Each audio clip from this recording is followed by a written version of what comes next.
Jacques, I'll start my usual pre-match preview. I know you guys need a win. You need 5 points. You need to get out of it. But internally, what are the goals that you set for yourself? What do you hope to get out of this game? Looking forward to a potential quarterfinal. Yeah, as a group and as a team, we've obviously got some internal goals. Exactly. Let's like you rightly say, let's take the result out of the way. We all know that we need to get a win. So and bonus point, and then netto points will come into play. So let's park the result side. So, but internally, we've got certain things that we have to obviously rectify. What we couldn't get right against Ireland, you know. So from a technical point of view, there's certain things that we have to get right, and then there's also certain things that we feel within our game, like certain foundations in our game that we have to work on. And but that's some tactical stuff that we've, as a group, decided. So internally, there's definitely things that we are trying to get right and focusing on. In all our departments, so like we always do. So yeah, for us, it's almost, the results are very important, but I think we need to fix that. If we do get the opportunity to go into a quarterfinal or knockout rugby, if we don't fix those things, we probably won't last in this competition long. Jacques, as a follow-up, and I don't expect you to give any tactics away, but would it require some tweaks to your game plan without saying what those tweaks are?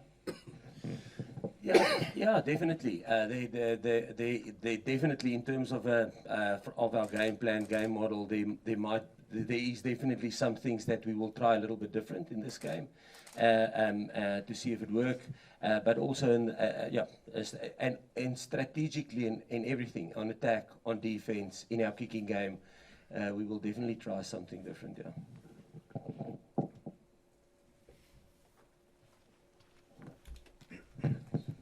Morning, Jacques.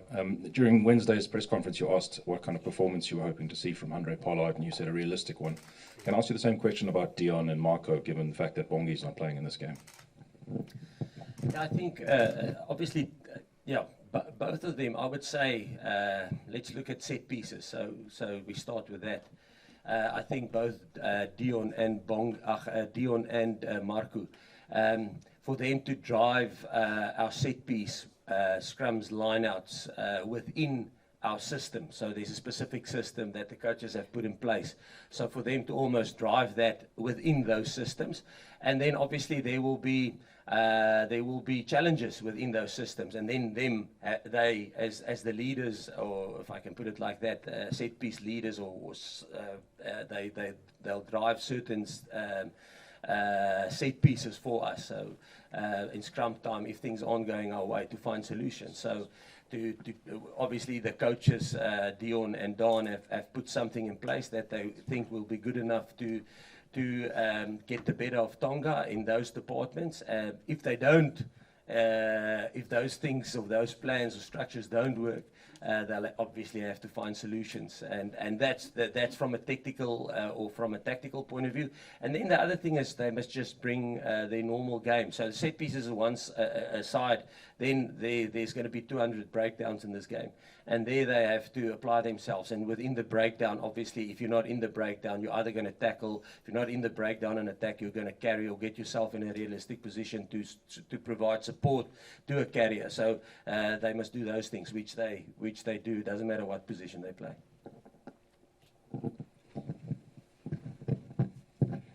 Hi, Jacques. How has the nearly 2 weeks without a game after this Tonga game influenced the way you picked your team for this game, in terms of game time management and stuff like this? It's definitely something we looked at, because there's going to be a 2-week break for us before we go into a quarterfinal, and I think that's why a lot of the players who played in the Ireland Test match are playing again. I'm not saying that's the only reason. I mean, there's multiple reasons why one selected team, but that was definitely something that did come up. And and then we've got a 2-week preparation time if we get into a quarterfinal. Morning, Jacques. Sia, Nick Mullins from ITV.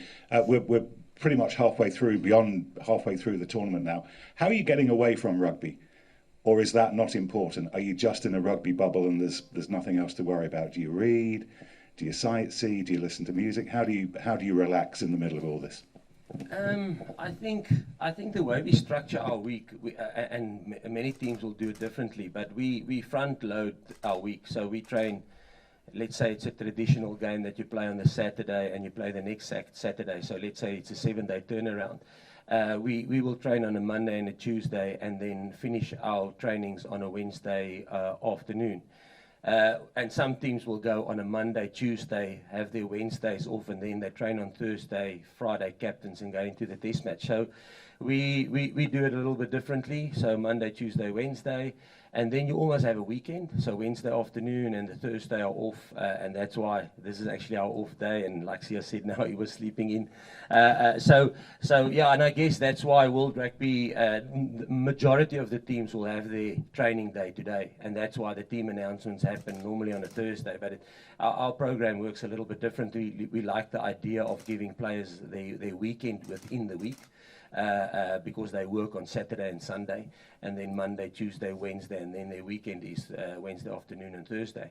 And I think the other thing, and I'm talking just probably from my point of view, but I think if you walk out of this hotel, you will see that there's a lot of families and kids here. So we try and create as big a family environment as we can without that affecting the preparation. We did the same in 2019. We did the same with the British and Irish Lions series. Our families went into the bubbles with us, those that could.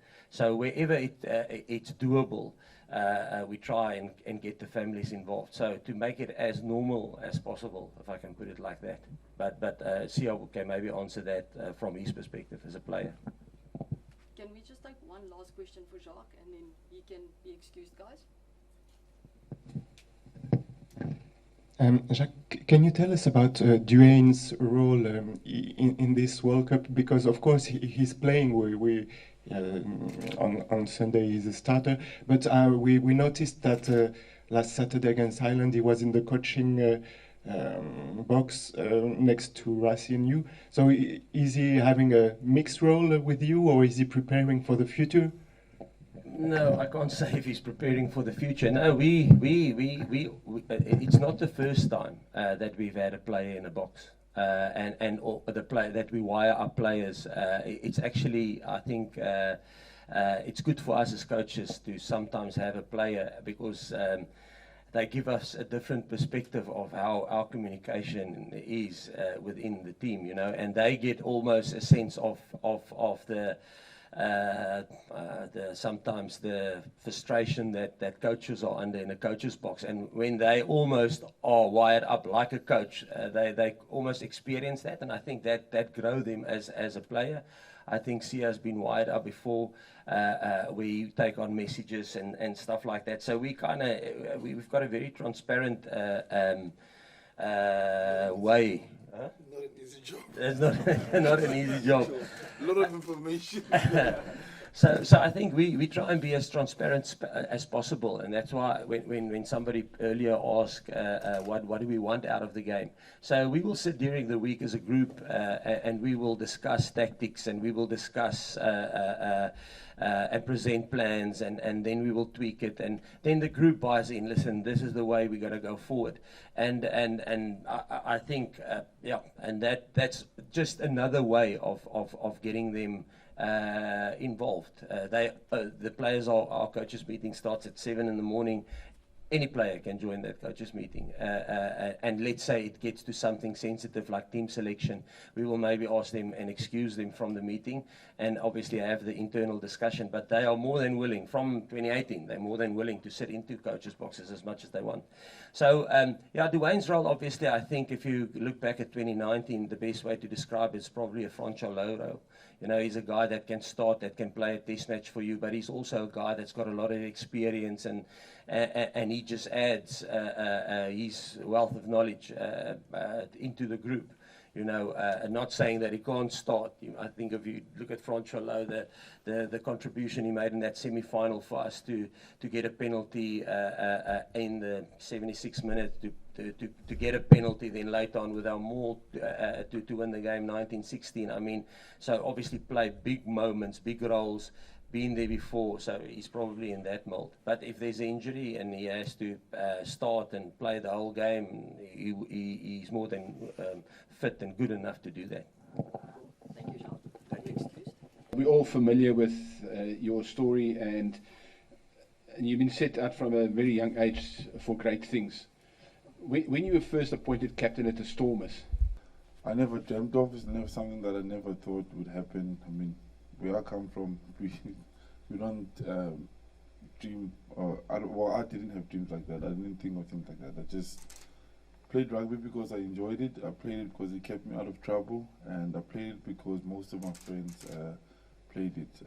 But yeah, I definitely wouldn't have thought I would be sitting here now.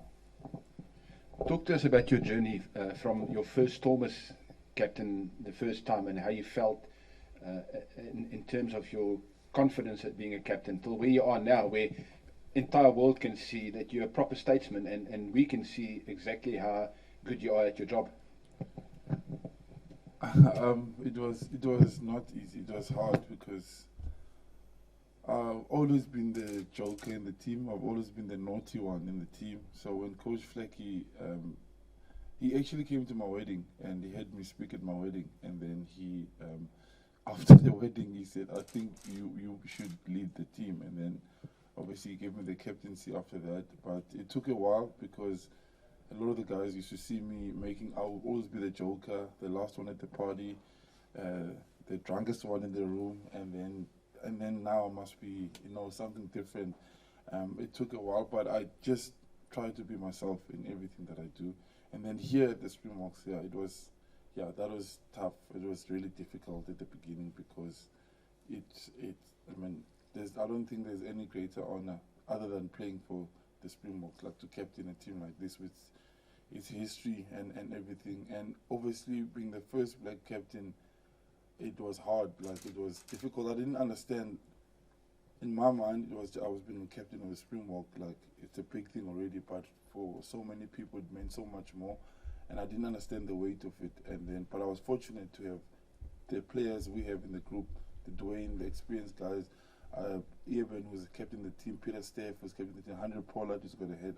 I honestly wouldn't have done it if I didn't have the guys that we have, and also the coaching staff, because Coach Rassi understood. He knows me. He's known me since I was 17 years old. Jacques since I was 18 years old, and they know what kind of person I am, and they built things around me to so that it can help me. I don't have to make every decision. I only had to worry about one job, is to play well, and then obviously talk to the ref. And then the more it got in, the more confident I started getting. But my role hasn't changed since the first game that I played. It's simple. I just have to play well and talk to the ref. But honestly, without the team that we have, the players, the management, I honestly wouldn't have. I don't think I would have lasted.